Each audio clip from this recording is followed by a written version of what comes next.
Voilà, Inch'Allah, bismillahirrahmanirrahim, salatu salam ala rasulillah, wa ala alihi wa sahbihi wa man wala. On va Inch'Allah procéder à la toilette mortuaire, selon la tradition prophétique. Donc le frère ici présent, Inch'Allah, va faire sa toilette. On va commencer à faire les préparatifs, ce qu'il nous faut pour la toilette mortuaire. Inch'Allah ta'ala, donc, ce qui se rapproche le plus de la tradition prophétique, c'est donc des cubes de coffre déjà prêts. Donc il faudra seulement les presser avec les doigts, Inch'Allah. Donc le cidre moulu, le cidre c'est du julien en français, donc ça c'est du cidre moulu, c'est ce qu'on va utiliser pour la deuxième toilette. Je vais expliquer ça, Inch'Allah, au fur et à mesure de la toilette. Donc voilà, on va utiliser donc du cidre, le camphre, ce qui vaut à la troisième toilette et la dernière. Comme dirait alayhi salam dans Ahkam al-Janaïz, faj'alu akhirahu kafura. Faites en sorte que la dernière des toilettes soit du camphre, comme vous voyez ici, voilà le camphre. À fur et à mesure qu'on le presse avec les doigts, il s'effrite, aussi simple que ça. Voilà. Ça c'est pour la troisième toilette. La deuxième toilette, donc le cidre. Si on n'a pas de cidre, on peut utiliser du gel douche, shampoing, savonnette. On utilise ce qui est rapproché le plus de la tradition, donc le cidre déjà moulu. Donc on va mettre la pression de l'eau, et subhanallah, ça va lâcher de la mousse, avec ça on va laver, Inch'Allah, la deuxième toilette. On va Inch'Allah mettre le défunt sur la table. Donc voilà, maintenant je vais préparer les ingrédients qu'on a préparés, le cidre, voilà. Avec la pression de l'eau, là ça commence à mousser, comme ça vous savez. Comme je vous ai dit, ceux qui n'ont pas le cidre, le jujube en français, vous devez directement utiliser donc du gel douche ou du shampoing. Voilà. Donc ce que j'utilise ici, c'est ce qui rapproche le plus de la tradition prophétique. Donc ce qu'on utilise ici, Inch'Allah, ça va être la deuxième toilette.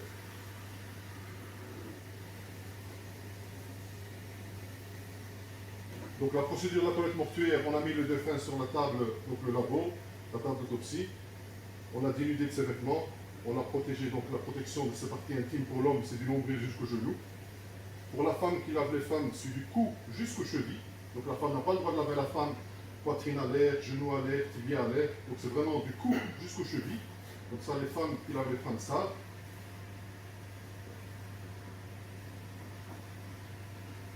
Voilà pour ce cidre. Maintenant, Inch'Allah, le cafol, voilà. Comme je l'ai effrité, j'ai concassé là tantôt. Donc voilà.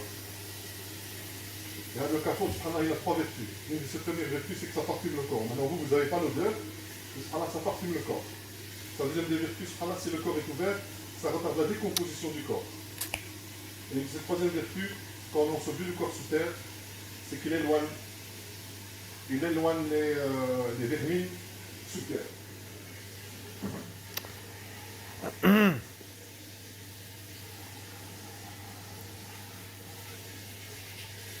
Donc je vous ai expliqué par rapport à la sutra. Alors, par rapport à la sutra, la première toilette, c'est quoi la procédure? Inch'Allah, donc on la step, la femme du cou jusqu'aux chevilles. On fait la première des étapes, c'est l'istinja, donc les parties intimes, comme pour la prière. Comme pour la prière. Ouais. Voilà, on a préparé donc, notre matériel. Maintenant, je vais vous expliquer Inch'Allah en seconde mesure. Voilà.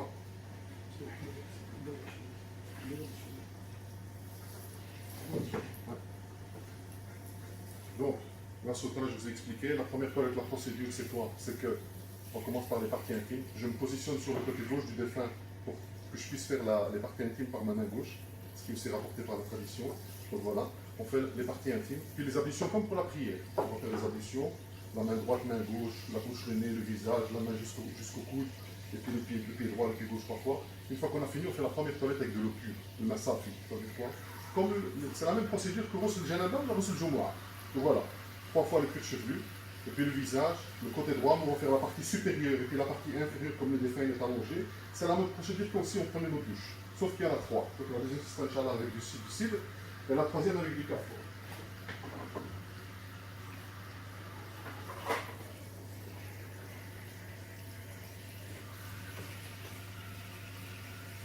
Donc voilà, on utilise un gant de toilette, par respect pour le défunt, donc on n'a pas le droit de toucher cette partie intime directement avec nos mains. On commence, voilà. On fait les parties intimes, bien comme il faut, entre jambes. Ces parties intimes sont postérieures, on regarde le gant, donc il n'y a rien qui sort Donc c'est bon, on peut s'arrêter là. S'il y a quelque chose qui sort, on doit, donc mon assistant ici, il doit relever le corps et moi je dois obstruer avec la ouate. Donc ça, il n'y a rien qui sort de l'orifice anal. Mais comme là, il n'y a rien, machallah, donc on commence. Bismillah, les ablutions. On prend la main droite.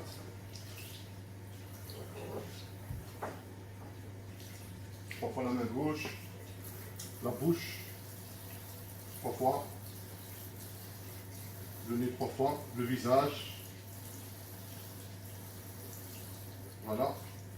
On revient, la main. La même procédure que pour les ablutions. Entre les doigts jusqu'au coude. 1 fois. 2 fois. 3 fois. À gauche. Entre les doigts jusqu'au coude.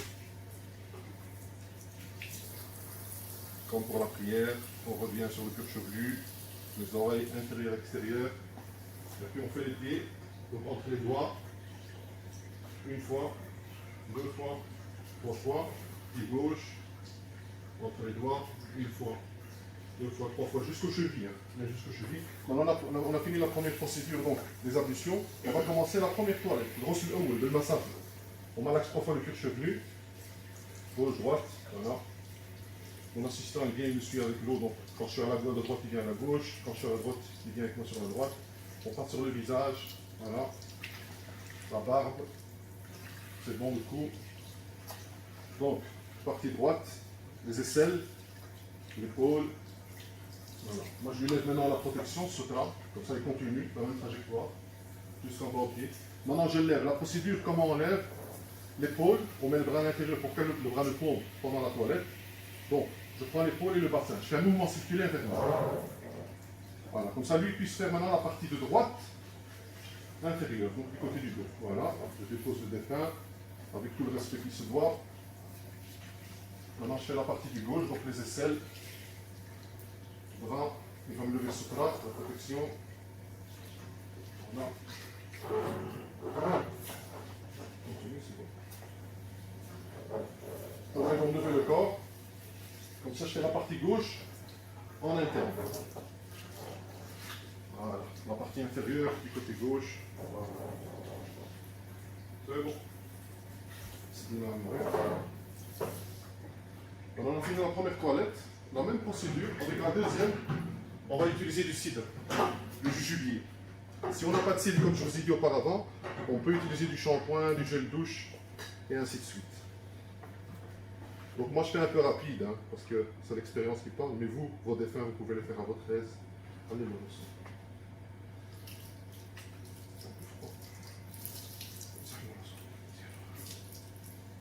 Allez, c'est la deuxième toilette, la même procédure, voilà, entre les oreilles, le visage. Voilà, c'est bon. Le cou, amène-le là, bien là.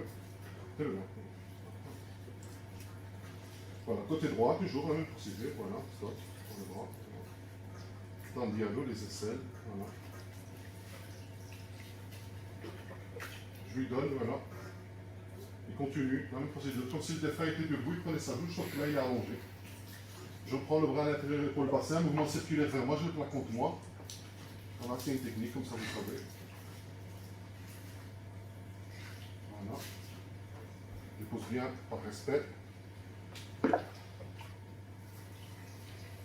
Côté gauche, le bras, donc les doigts, ils vont me lever la protection, donc sopra. Voilà. Les cuisses, genoux, tibia, le pied.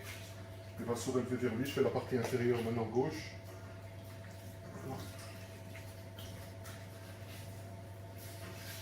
Voilà. Donc vous voyez, on a fini la deuxième procédure. La deuxième étape de la toilette, c'est cidre. Maintenant, si on avait utilisé du gel douche ou du shampoing ou du savonnette, on doit rincer le corps. On fait un rinçage, qui n'est pas considéré comme étant la troisième toilette. Mais puisque là on utilise des produits naturels, donc cidre, comme le carrefour, donc on va utiliser directement la troisième toilette qui est avec lui.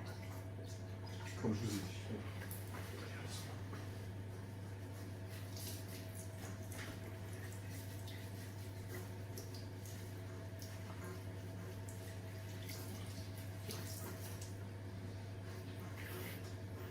Toujours côté droit, côté gauche, les aisselles, l'épaule. Voilà, c'est la même procédure entre les doigts. Je lui le sotra, donc la protection. On n'a pas le droit de voir ses nudité, comme je vous ai dit, à part s'il y a quelque chose qui coule de l'orifice anal. Je prends le bras, l'épaule, le bassin, mouvement circulaire vers moi. Comme ça, il fait la partie inférieure de droite. C'est la même procédure, voilà. Je dépose lentement, par respect. L'âme n'est plus là, mais le corps est là, on doit le respecter comme s'il était vivant.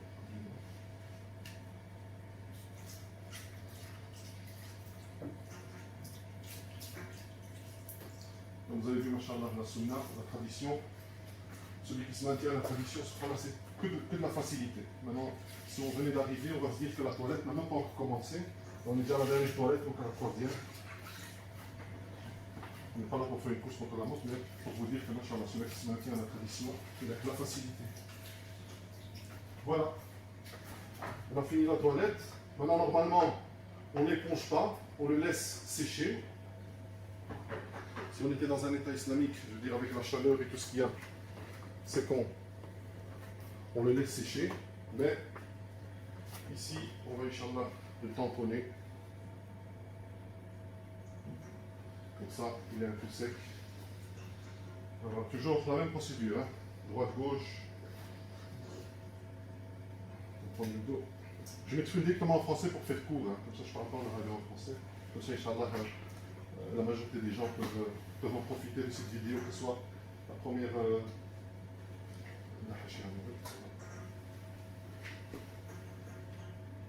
La première, c'est pour les gens de confession musulmane, comme ça ils peuvent savoir faire la toilette. Et pour ceux de non-confession musulmane, vous savez voir la procédure, comment on fait nous, les musulmans, la toilette mortuaire, le respect de nos défunts. Voilà. Il y a aussi une chose à savoir que quand il y a un de nos défunts qui décède, ce qui est rapporté de la tradition la plus authentique, c'est les proches qui doivent laver leurs défunts, comme c'est les proches qui doivent prier sur leurs défunts, comme c'est les proches qui doivent vraiment ensevelir, je veux dire, leurs défunts sous terre. Voilà. Maintenant, Inch'Allah, on va utiliser le linceul. Voilà. Ça, c'est un rouleau de linceul. Je vais vous expliquer la procédure. Maintenant, le corps, c'est un corps simple. Il fait plus ou moins 1m60, 1m70. La largeur du café, toujours 1m50. Si vraiment la personne est obèse, elle est forte, on utilise une largeur plus large. Mais sinon, en principe, les mesures, c'est quoi? C'est 1m50 sur 2m50 maximum. Donc, ça veut dire, vous allez chez les gens du tissu, vous achetez un tissu de 1m50 de large, les rouleaux qui se vendent. Sur 7,50 m, vous coupez ça en 3, et voilà. C'est aussi simple que ça. La seule chose qu'il faut savoir, c'est que, même si encore une fois, la tradition veut que les kafans soient encensés. Encensés quoi? On doit mettre donc, de l'encens et le bakhar. Mais comme ici on a avec détecteur d'incendie et tout, il vaut mieux éviter, pas de problème. Donc moi ce que j'utilise l'encens liquide. Donc j'utilise le khor liquide, donc le oud ou bien le musk ou n'importe quoi. J'utilise le khor liquide. Avec ça, je parfume donc le linceul. Donc maintenant, j'ai vu la taille un peu plus ou moins du défunt. Qu'est-ce que je vais faire? Ça aussi c'est l'expérience qui parle. Donc moi ce que je vais faire, je vais couper plus ou moins 1m50.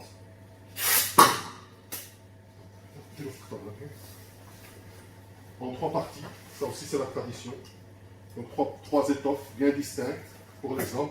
Il y a une section qui dit 5 parties pour les femmes, mais on va s'arrêter à 3 parties pour les hommes comme pour les femmes. Il y a qu'à faire et je vais expliquer la différence aussi par rapport aux femmes qui lavent les femmes. Il y a une dernière étape qui diverge de l'étape des hommes. Le fait de... On va parfumer déjà le corps. Je suis un peu rapide, hein, comme ça, Inch'Allah, pour profiter le maximum, que la vidéo ne soit pas trop longue. Voilà, la procédure. Normalement, là, on a le khor, on a le majmar, on le bakhar à la maison. Mais puisqu'ici, avec les techniques dans les hôpitaux et dans les labos et tout, donc nous, ce qu'on fait, on utilise le khor liquide, donc voilà, sur toute la surface. Voilà. C'est la première partie. La deuxième partie, maintenant, ceux qui n'ont pas le khor, ou ils viennent d'avoir un décès, ils ont le tissu, tout, ils peuvent utiliser du parfum. Donc, c'est seulement, c'est pas une obligation. Il est meilleur de s'occuper de nos défunts comme il se doit, car demain, nous aussi, on sera à leur place. Et on aimerait bien qu'il y ait certaines personnes qui viennent s'occuper de nous comme ils le font. Donc voilà, moi je partage sur toute la surface. Vous n'avez pas besoin de faire ça rapidement comme nous on le fait. Voilà. prends bien les trois parties ensemble. Normalement, là, j'ai épongé le défunt, mais avec la procédure de mettre le kafan et l'encenser, normalement, il sera déjà sec. Donc voilà, maintenant, je vais le retourner jusqu'à la moitié, donc jusqu'à plus ou moins 75 cm. Voilà, c'est le géographe. Maintenant, il faut savoir aussi, alhamdoulilah, notre religion est structurée. Donc maintenant, comment on met le kafan? On met le kafan sur le côté droit du défunt. C'est son vêtement. Nous, quand on s'habille, on commence par la droite. Dans des habits, c'est par la gauche. C'est son vêtement. Donc je vais venir le rabattre sur son côté droit. Voilà. Je centre bien donc une distance au niveau des pieds et de la tête. Voilà. C'est bon. Maintenant, voilà. On n'a pas besoin de se tracasser la tête. Voilà. Il déroule, aussi simple que ça. Voilà. On a fini. Le défunt, il est bien centré. Il est dans son linceul. On l'a mis sur son côté droit. Il reste une dernière étape. C'est on parfume le corps. On parfume le corps où ça? C'est les 7 parties de prosternation. Donc le front, le bout du nez, la main droite, main gauche, genou droit, genou gauche, pied droit, pied gauche. Donc voilà. Main droite je veux dire, main gauche, genou droit, genou gauche, le pied, la plante des pieds, le haut des pieds, voilà, c'est le haut. Maintenant, la différence avec les femmes, c'est le linceul, il est le même, sauf la sutra au début, donc elle doit être protégée du cou jusqu'aux chevilles. Et la différence qu'il y a avec les femmes, c'est que si la femme, la défunte qui est morte, elle a des cheveux, assez de cheveux, donc celle qui lave, elle doit lui faire des tresses au niveau des cheveux. Comme le prophète sallam, il a amr en disant, il faut lui faire des tresses à sa fille. Donc, ce qu'on fait maintenant, la femme, elle doit faire des tresses. 3 tresses. Donc, une sur le côté droit, une au milieu et une sur le côté gauche. Et une fois qu'on fait ces tresses, on les rabat. Donc, on fait les tresses, on les rabat par-dessous la tête. C'est la seule différence entre l'homme et la femme. Sutra et les tresses à la fin. Le parfumage, tout est identique. Comme il y a 3 étapes, on rabat la première. Donc, la sutra, on a jusqu'à la dernière étape. On n'a pas le droit dans ces parties intimes, comme je vous ai dit. À part en cas de nécessité vraiment absolue. Donc voilà, on va l'embaumer comme s'il se doit. La sutra, comme vous voyez, jusqu'au dernier instant. Voilà. On rabat maintenant le côté gauche. Voilà. La même chose, côté gauche, on vient compresser les pieds ici. Voilà, tac. La deuxième partie, la même procédure. Pour les femmes ou pour les hommes, elle est identique. Côté gauche. La dernière.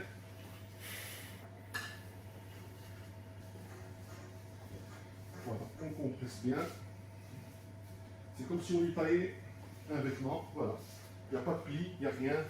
Maintenant, ce qu'il y a, une dernière petite chose à savoir, c'est que on doit mettre les petites cordelettes, les petites bandelettes. 3, 5, 7, 9, ça dépend. Donc 3. Une au niveau de la tête, une au niveau du bassin, une au niveau des pieds. Moi, je vais la mettre symboliquement, mais je vous explique pourquoi je ne vais pas la mettre. Voilà. Donc on fait une bandelette ici, on fait le nœud, une au milieu, on vient avec celle du milieu ici, au niveau du corps, au niveau du bassin, on fait un nœud, on ferme, et puis la troisième, ici, au niveau de la tête. Donc on vient, on ferme, on fait un nœud ici au niveau de la tête. Les bandelettes, pourquoi on les met? On les met, leur sagesse, c'est quand on porte le mort sur le brancard, sur le mahmel, pour que le kfan ne s'ouvre pas. Mais il faut savoir, la tradition, elle veut qu'une fois qu'on a enseveli le corps sur terre, avant de remballer la terre sur lui, on doit dénouer les nœuds. Mais comme ici on est en Belgique, et le corps va partir dans son cercueil, parce qu'il veut être rapatrié dans son pays d'origine, donc on ne met pas les bandelettes. Parce que qui va les dénouer dans le cercueil? Il n'y aura personne, donc on ne les met pas. Maintenant, s'il y a des familles qui veulent retirer le cercueil au pays, on les mettra, mais ils prendront la responsabilité de les retirer une fois qu'ils ont ouvert le cercueil. Et si jamais ils n'ouvrent pas le cercueil, voilà. Sinon, si c'est une inhumation locale ici en Belgique, là on met les bandelettes, comme ça, Inch'Allah, quand on va le retirer, on va l'enterrer directement dans le sol, dans la terre, et là, avant de fermer la tombe, on pourra diminuer. Maintenant, je ferme bien son visage, comme vous voyez. Droite-gauche, droite-gauche, droite-gauche, droite-gauche, comme je vous ai dit. Une bandelette ici, et voilà. La toilette mortuaire est clôturée. الله يتقبل من الجميع والسلام عليكم ورحمة الله وبركاته